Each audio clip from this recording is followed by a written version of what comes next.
Mike Wilson here, the host of the Stutter with Confidence podcast, and I'm happy today to be joined by Adrienne Dewan.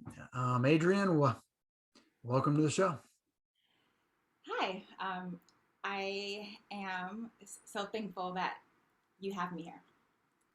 Happy to have you. And so, if you would, for people that don't know you, would you just tell people where you live and what you do?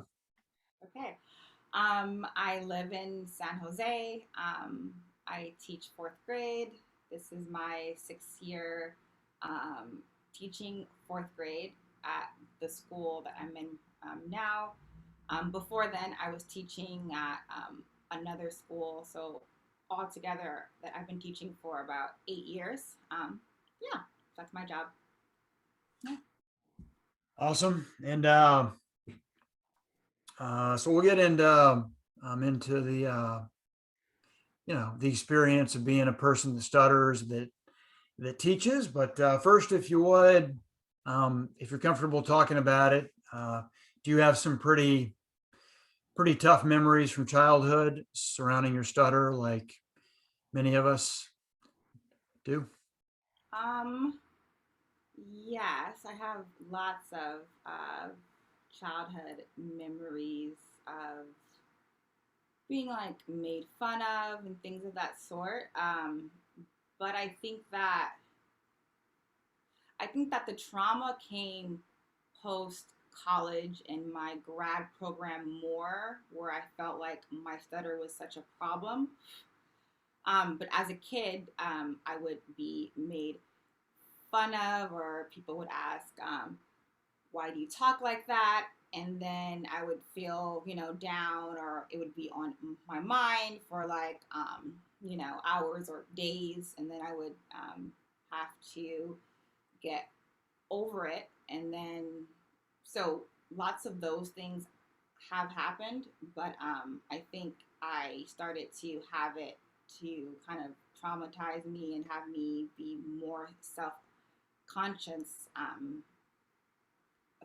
a few years ago more.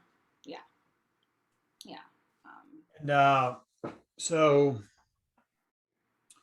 so are there any particular experiences that stick in your mind that were ones that I mean, you mentioned that word trauma, but that were particularly tough? Um, Give me a few seconds.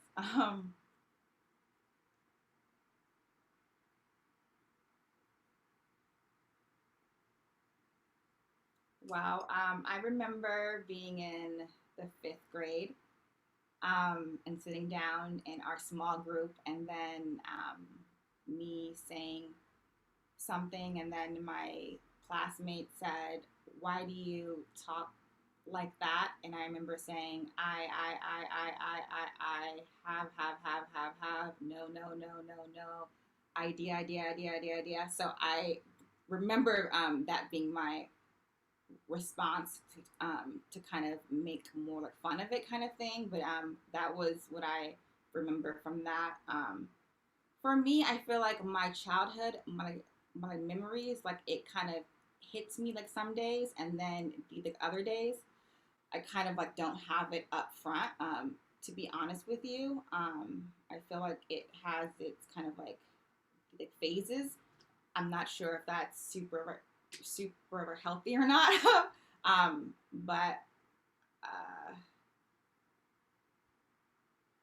I think it was more like me in the hallways, and I would say something like hi or something, and then a friend of mine would go ha ha ha ha ha hi, and then I would kind of go ha ha, and then kind of like keep walking. But things like that, I think, um, and I think it was more situations like that, and I think in my grad school where I actually had to speak and to teach and be scored on my teaching. And then when the mentor would make a few like comments about my speech and how many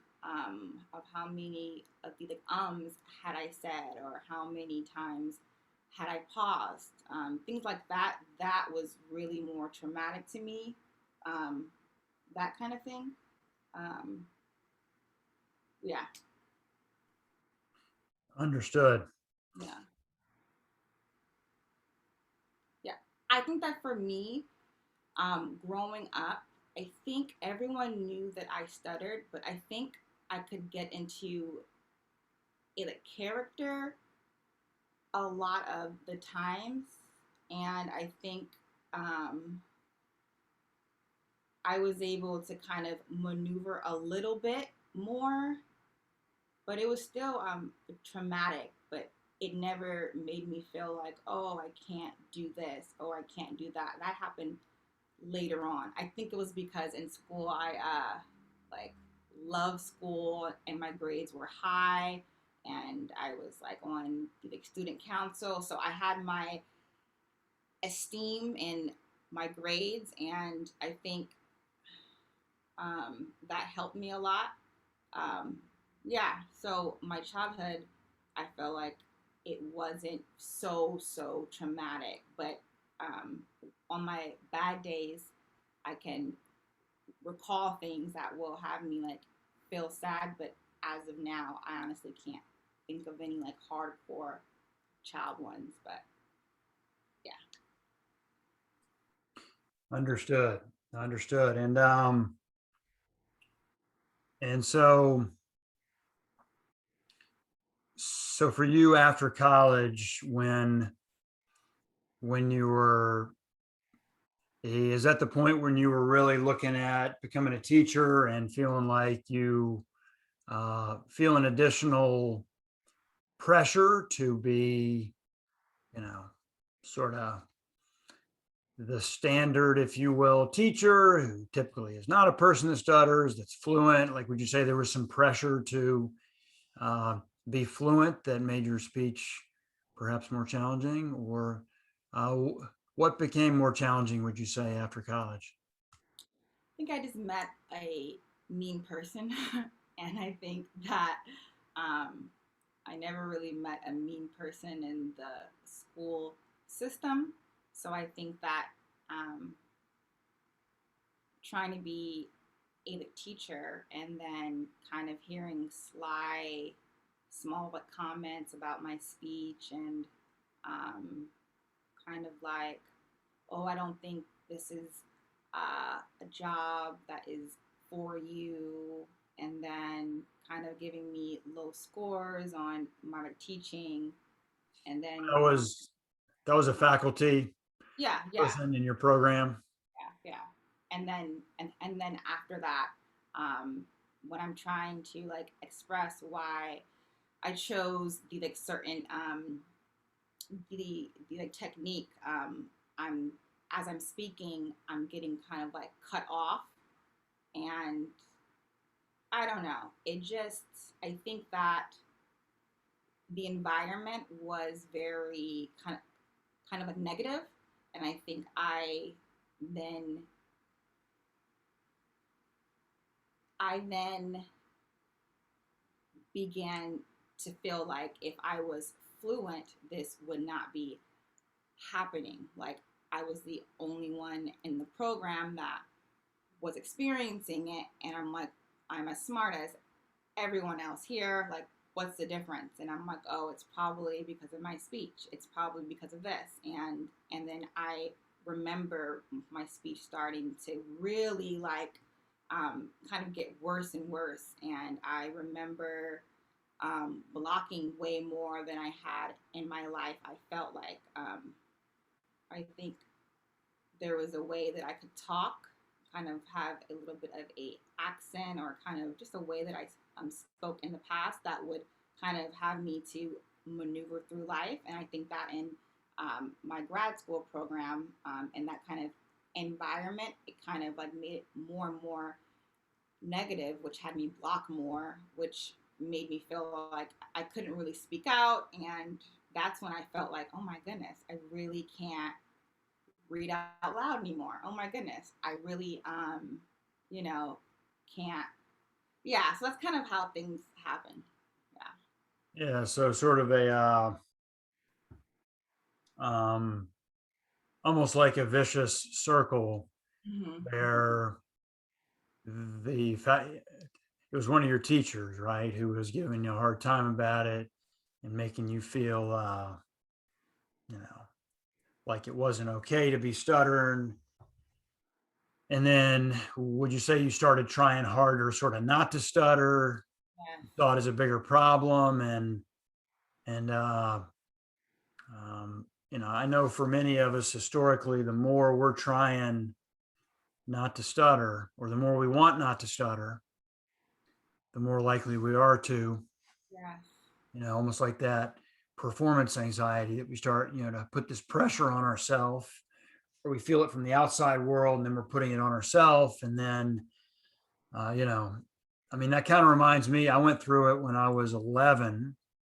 The first time I encountered a mean person with regards to my stutter, um, and it was a boy in the sixth grade who liked. That was right when I first started liking girls. It's that age, and he liked the same girl.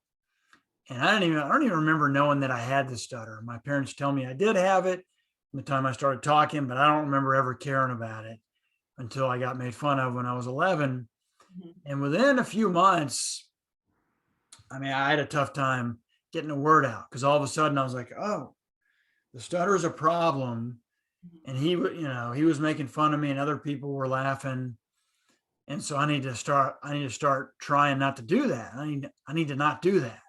And Hmm. as soon as I started trying hard not to stutter, it was you know, that same sort of vicious circle where pretty soon I could hardly get anything out.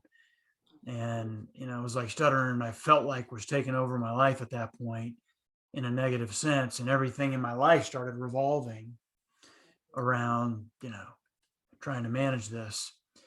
Was that a similar feeling that you had? Absolutely. Yeah. Yeah.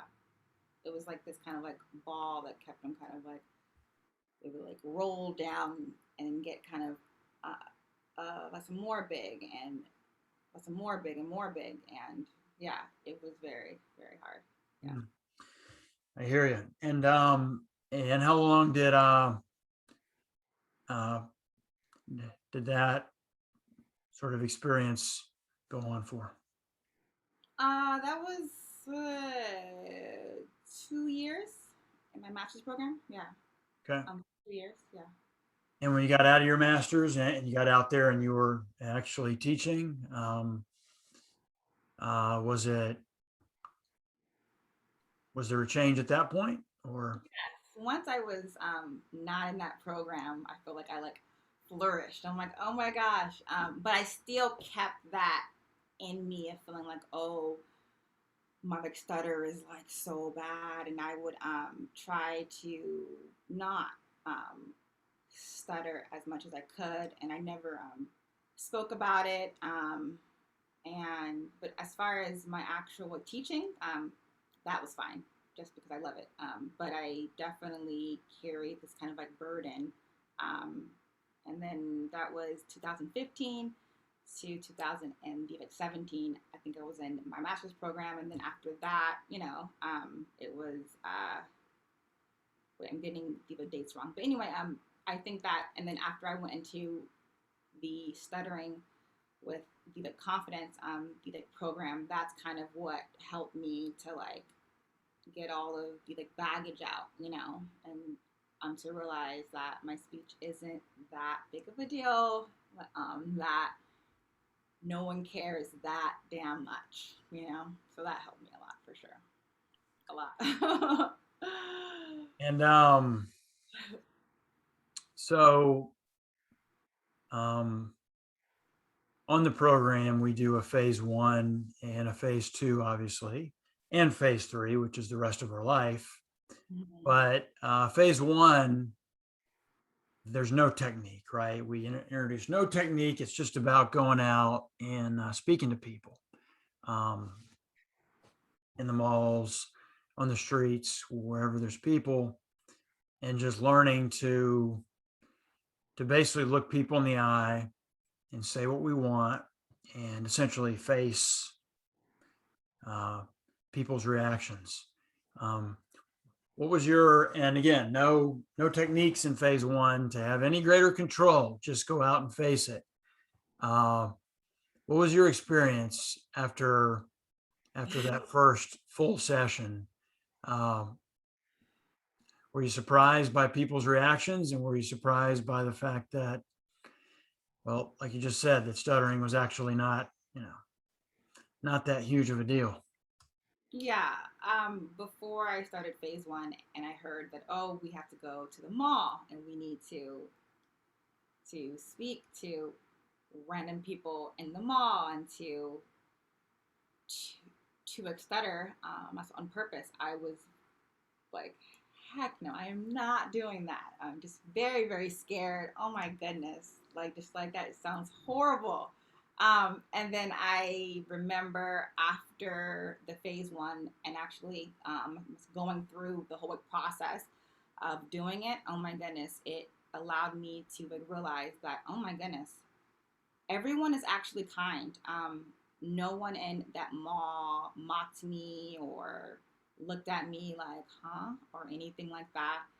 Everyone was super nice to me, and I would have bet $100 that at least one person would have just kind of like stared at me like, huh? But no, everyone was nice, which kind of changed my whole thought process of my stuttering will have the other people think that I'm weird or so different. And it was really nice to have the absolute truth that it's totally fine and this is really all in my head. So that was amazing.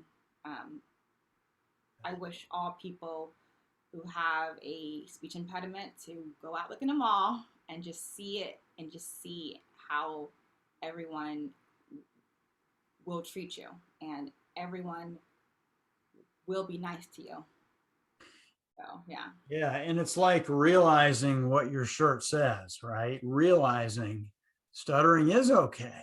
Actually, it's not just a slogan on a shirt, right? Or not just a saying that we people that stutter tell ourselves that, oh, it's okay, but actually going out and realizing Oh, yeah.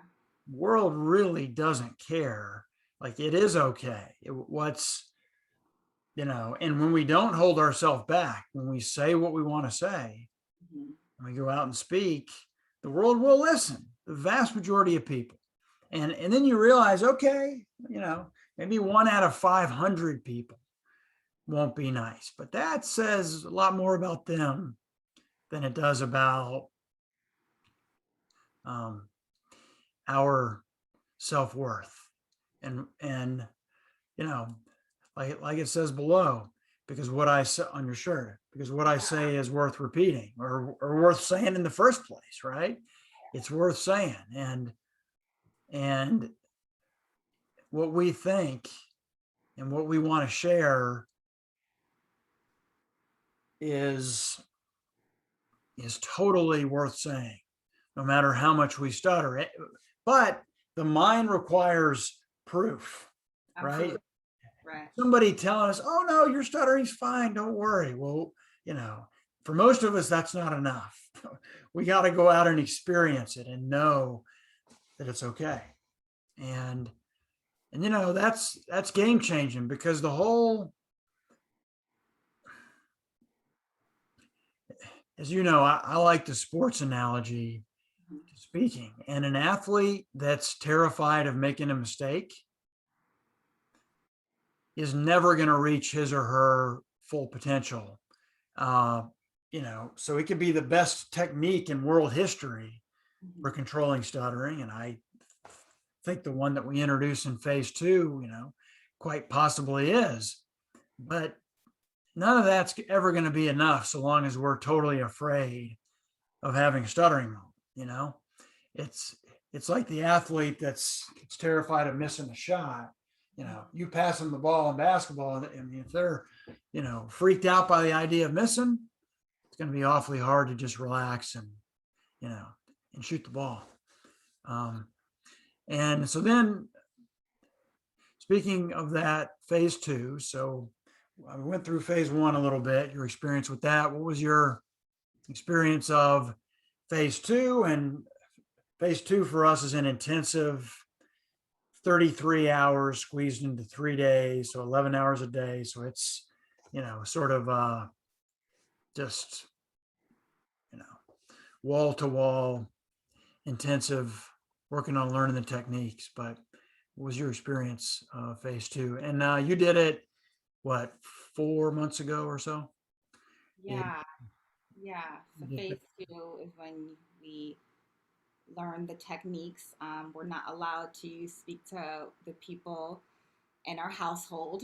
And for the first, I think, 2 days or that weekend, and we're just getting the, the techniques down and things. And I think that the techniques are something that after the phase two, you need to remember and to go over and to still be involved in the program, to still meet or speak with someone in the program once a week. I think it's something that it's a skill that you need to keep on. I remember after phase two being super fluent and being like, oh my God, this is awesome. And then, I remember speaking to my coworkers and the meetings on Zoom a lot and just talking and feeling so good about it. And then I needed to go back and remember my coastal breathing, my my words per breath, because I think it's so easy to go back into your old habits.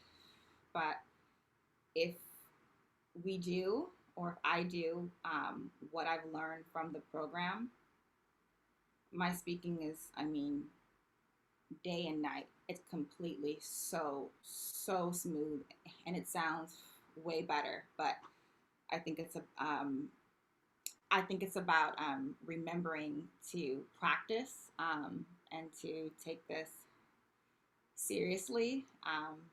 But I think that if you have a stutter, there's really nothing to lose, and you definitely have to take your speech seriously and to do your coastal breathing in the morning, lunch, at night. But it's a sport that is going to be something you have to do for the rest of your life. So, yeah. Right. For those that, that want to have a lot more control over their speech, I think there's some folks out there are not, are content where they're at, and that's perfectly fine. Everybody can choose their own path, and there's no judgment on that. But for those that do want to struggle much less and to have much more of an idea, have greatly increased their skills and their ability to sort of be much more the master of their speech mechanism, rather than just having words sort of come out whenever they happen to come out, which again is fine. And as we talked about on phase one, we found out that's not a horrible way to live either. Right? Because we can still say what we want, we can still live our life. But for a lot of us, it's a lot of fun, and it saves time and energy. That's one of my things.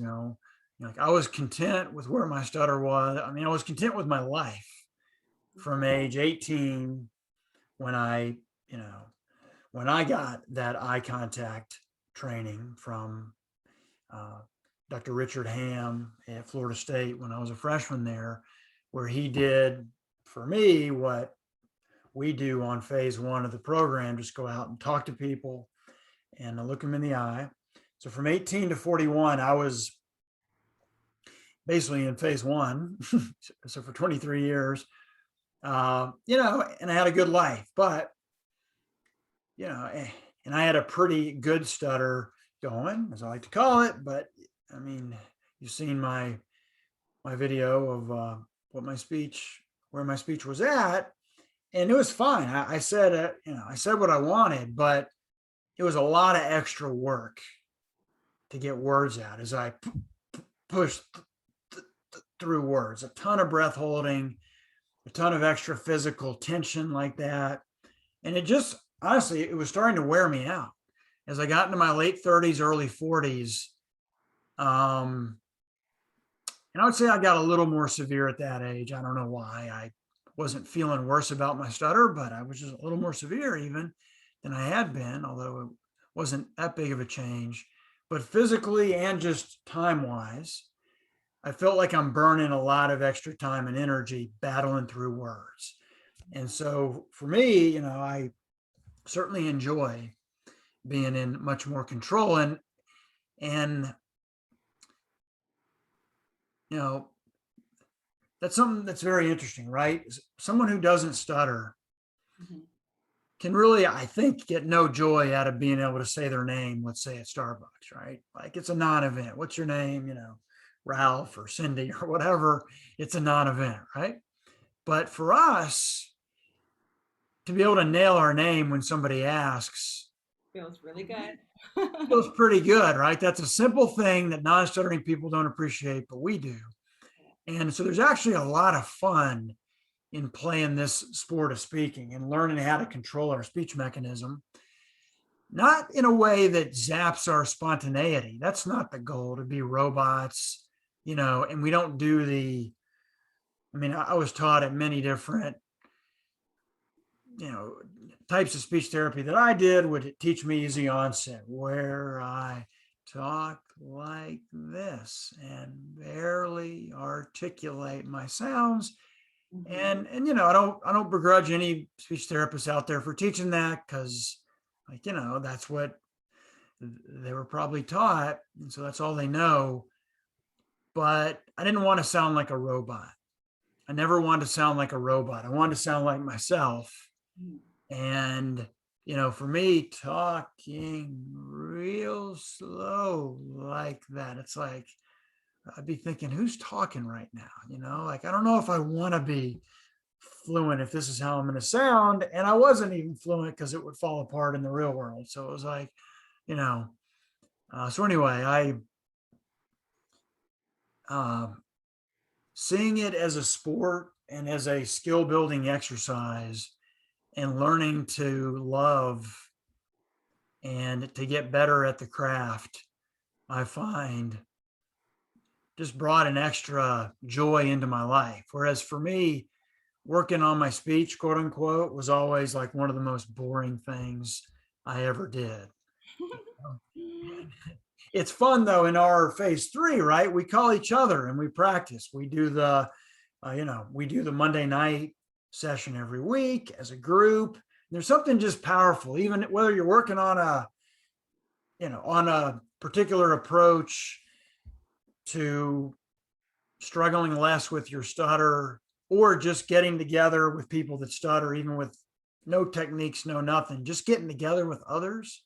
Yeah. Stutter is just powerful on a that sense that you're not alone. You're totally not alone with this. And stuttering can be very isolating in the experience, because most of us don't know anybody else in our regular life that stutters like we do. So you feel like you're in a tribe of one, and that's really not the way humans are meant to live. So getting together with others that stutter, whether it's you know through a program like ours, or something like the NSA, or the Canadian Stuttering. So wherever your group is, or friends, or say, or whatever, anybody getting people that stutter together is doing something powerful for them, I think. Yeah, for sure. Yeah, I think that one part of our speech impediment that really sucks is that growing up, most of us never had any friends or met um, anyone that had this kind of speech impediment, which makes you feel like it's just you, and that feeling feels horrible. But when you feel like, okay, it's not just me, it's 15 other people, like you feel like, okay, this is a team, like, and you feel supported. So for sure, I think to be a part of a group with shared things are, is super, super important. Absolutely. And just to really understand what the experience is like, I think that's where the power is. And realizing, meeting others that stutter, you realize, wait a second, they're just as cool as Yeah, my non-stuttering friends. As it turns out, the stutter doesn't have to, you know, make you an unacceptable weirdo. Again, it all is driving towards that, realizing that stuttering's okay. And yeah, and you combine that with going out and, you know, facing the non-stuttering folks, the non-stuttering world, and folks that don't fully understand, but that, and one of the things we did in phase one, right, and in phase two, we told people that we stutter, random people in the mall, hey, I have a stutter, and I'm out today walking around to talking to people, sort of facing my fear and nervousness of speaking to people. mm-hmm. And it doesn't have to be long. Thanks for listening, or you ask people, do you know anybody that stutters? And maybe half of people will say, yeah, I know somebody, or I knew somebody. And so you're actually, very much bringing awareness out there. And a lot of people, as you find out, are so supportive. They're like, oh, that's awesome. Like facing your challenge in life. That's, and sometimes people start opening up about their own challenges. And suddenly you're having like a very meaningful human moment with somebody that you didn't even know 60 seconds before that, Absolutely. which is pretty cool, right? And then you realize, no, we're actually totally not alone. Even with non-stuttering people, we're not alone. If we're open and honest about it and just, put it out there, this is who I am, people are super cool and super Very, supportive. very much. Yeah. Before the program, I never told my coworkers about my stutter or my students. I tried to keep it a secret, even though that's not possible. But once I did, um, I remember I asked you, is there any, uh, is there any, I think I asked you, have you ever faced any negativity once you have shared that you have a speech impediment, and you told me no. So I said, okay. And I went and told my students and my coworkers, and most of them said, yeah, okay, cool. And I was just like, oh, okay. Not that big of a deal. And which made me feel so much more relaxed around them. I think the the idea of trying to hide and like all that is just one big uh, as a ball of stress for no reason. So I'm really glad that I have more people like now I tell almost everyone who I know. So I went from a few months ago to never ever like sharing it to like now like I want to. So it's super super cool for sure.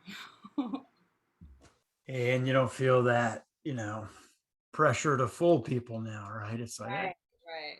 put it out there. This is who I am. And as it turns out, people don't like us or love us any less. If anything, I think they have more respect. Like, yeah, Mhm. this girl's cool. She just straight up, she's herself. She's honest about who she is, and she's okay with it, you know. And it actually shows confidence. We think it's gonna make us look weaker, Right. but in reality, it makes us look stronger, I think. Absolutely. So, we can actually flip the whole thing on its head, where it was something that we felt like, you know, made us, I don't know, possibly less than other people. And all of a sudden it's like, nope, no, I'm not actually. Yeah. And then other people are like, nope, no, you're not. And it's like, okay, cool, no worries. Right, right, right, right. Yeah, now I feel way more motivated to make um my my phone calls and things. Like most of the time, the first thing I do when I call my bank or whoever, I say I have a speech impediment, blah blah blah, which makes the situation change. I'm no longer like trying to hide. It's I feel like I have then the upper hand, which is I feel like the opposite of how most human beings who have a severe work stutter feel for sure. Mm. Yeah. And, it's that whole, the whole iceberg analogy, right? And all that stuff below the iceberg, the shame, the embarrassment, almost the self-hatred, the feelings of inferiority. I mean, that's what many, many, many of us, most of us, uh, have experienced at Right. times, and for many continue to experience it. And you realize it doesn't have to be like that. We don't have to feel like that. And you know, but it's hard to just snap ourselves out of it on our own, right? That's a Really difficult to, right? Yeah, it's a real challenge. And when there's a systematic way to do it, okay, we're going to do X, Y, and Z with people that have traveled this road themselves, Mm-hmm. um, and that can sort of act as guides along the way. Um, Oh yeah, it super helps to have been in this program with you, knowing that you used to have a severe stutter and now you don't. So I feel like although I'm still trying to work on myself with the like, techniques, I'm still trying to remember to slow down, coastal breathe, and your techniques and things that you have taught. But what keeps me going is like, okay, this guy knows what he's talking about because I like how he talks and I've heard you in the past. So I feel like it helps when you get help from someone who has already been through it. It makes you not want to just give up, you know? So, I yeah. know what you're saying, and it's the whole mentor thing, right? Somebody's gone through it, and yeah, and as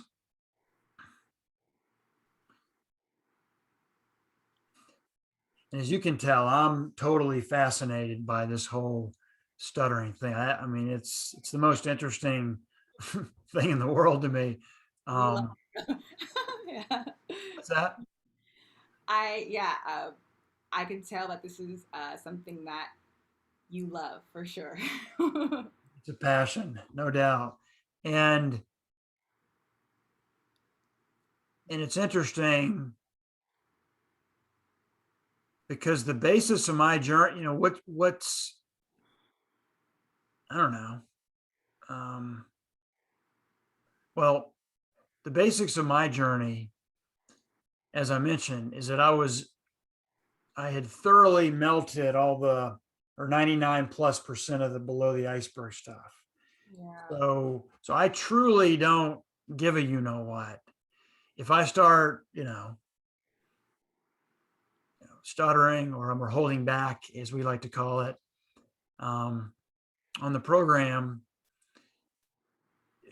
if I start doing that next sentence, right, or tomorrow or whatever, I faced many, many, many full blocks, and I'm not afraid of that at all.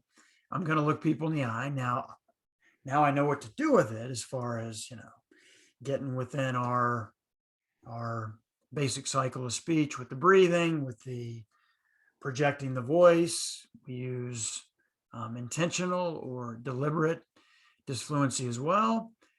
But the whole learning not to give, or getting to the point where we don't give a damn, where we're not afraid at all to stutter, Right. and then just get into the sport of speaking where we thoroughly enjoy it. So, stuttering is a pretty paradoxical thing, right? We're talking about, for many of us, the more you want not to stutter in a given situation, the more likely you are to. So there's a lot of value in getting to where you don't give a rat's what, whether you stutter. At the same time, though, enjoying the sport. So it very much is like the athlete who's not afraid of making a mistake, right? The great hitter in baseball, steps up to the plate. And the reality is, even if you get out 2 out of 3 times as a batter in baseball, you're still a superstar because that's a great batting average, 333. And but if you're freaked out by the idea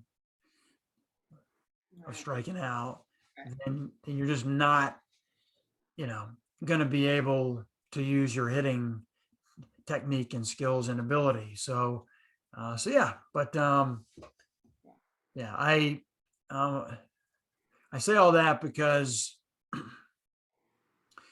what's maybe most obvious when people see me is, they see the video from before of the, severe stutter that I had going on. They see my speech now and they say, oh, wow, that's such an amazing change. But actually what happened when I was 18, when I went from having a deep, dark, powerful sense of inferiority and like stuttering was not okay, to looking people in the eye with courage, even though I was still stuttering. So on the outside, you might not have seen that big of a change, but that was the more important change, I guess I would say, was the below the iceberg stuff. And then I just, fast forward to age 41, 3 years ago, I found the technique, a physical approach that really agreed with me. And so it is very much that analogy of if you melt the stuff below the ice, if this were a real iceberg in the ocean and you were trying to get rid of it, or, trying to, melt it. Right. If you get rid of all that 80 to 90% of the iceberg that's below the surface, if that's gone, what's above the surface is going to get much more weak and wobbly, right? And so that's really what happened with me, is that below the iceberg stuff was gone, and the stuttering, even though it was still pretty severe, it was much weaker and, more wobbly. And then find the costal breathing, and the rest of the technique, and the getting in the habit of going out to do contacts, right? Just going out and talking to people. And so that's essentially the reason that the program is built the way that it is it's based on my journey. And but it's so fun to see folks like yourself that come on and, and that add a lot to it, with your experiences and your, personality and, background and all that good stuff. It's a good group. It's a fun group with a very diverse group of folks as far as background and, country of origin and race and gender and and again, everybody's stuttering journey is unique also. So it's a lot of different professionals, types. We got teachers, computer engineers. We got either 2 or 3 doctors that are joining this next group. It's a wide variety of folks, so it's fun. Yeah. Awesome. But Adrienne, any we're about out of time here, but are there any um, any goals that you have, any things that you want to do in the future that you think are now perhaps more within reach than maybe they would have been at an earlier stage of your life when you thought that your stuttering was Hmm. stopping you. That's a really good question. You know what? Luckily, I have always been able to think, okay, this here, this here, everything that I have, it sucks, but I'm still going to do what I want to do. So thank God for that. Thank God for sure. But now that I feel like I have more control over it, and that I don't have the shame as much. I feel like I can better go into situations and not have as much of the stress or I still feel it just because this was just a few months ago that I joined the program. But for example, if I'm in um, a like meeting when I have a block, um, in the past before the group, I would just get so like, oh no, this is horrible. Just go like super super down, have it on my mind for hours and hours. Now, if I have a block, I my heart starts beating, then I calm down, and then I have a flashback of when we were in the malls, in which I would speak to random people, and I would super super hard block and like do all my stuttering, and people would be super chill with me and so nice. So I get those flashbacks in my mind, which then have me to kind of calm down, and I just keep on speaking, and I'm fine. So that is so cool. So going now in my life, I can kind of feel like it's okay to, I guess, be more of myself, to say more of what's on my mind. And so I guess the biggest change is that I speak up more now in my meetings. And I think that going forward, my goals will just be to continue to know that everything is fine. um, and I think I want to continue to just do like more practice in all what you have shared. I think, but in terms of goals, I really think that I'm doing like just fine in life. But goals in terms of um, being more at peace with myself and my speech, and also knowing that if there is something else that I want to do outside of teaching, and if it involves public speaking, I can. But as of now, I'm just very grateful and happy that my quality of life has improved, and I'm way more chill and happy. So, That's good stuff. yeah. There's nothing wrong with with feeling you are where you want to be in life. That's a great thing. And Yeah. Yeah, it feels good now. and, and that's good. You're young, so knock on wood, you got many, many decades of life ahead, and good times ahead. Yep, yep, exactly. So, but it was great chatting with you, Adrienne. And uh, as I mentioned, it's great to know you, and I will talk to you soon. Okay. I appreciate you having me on, and I'll see you soon, of course. Take care. Okay. Bye. Bye.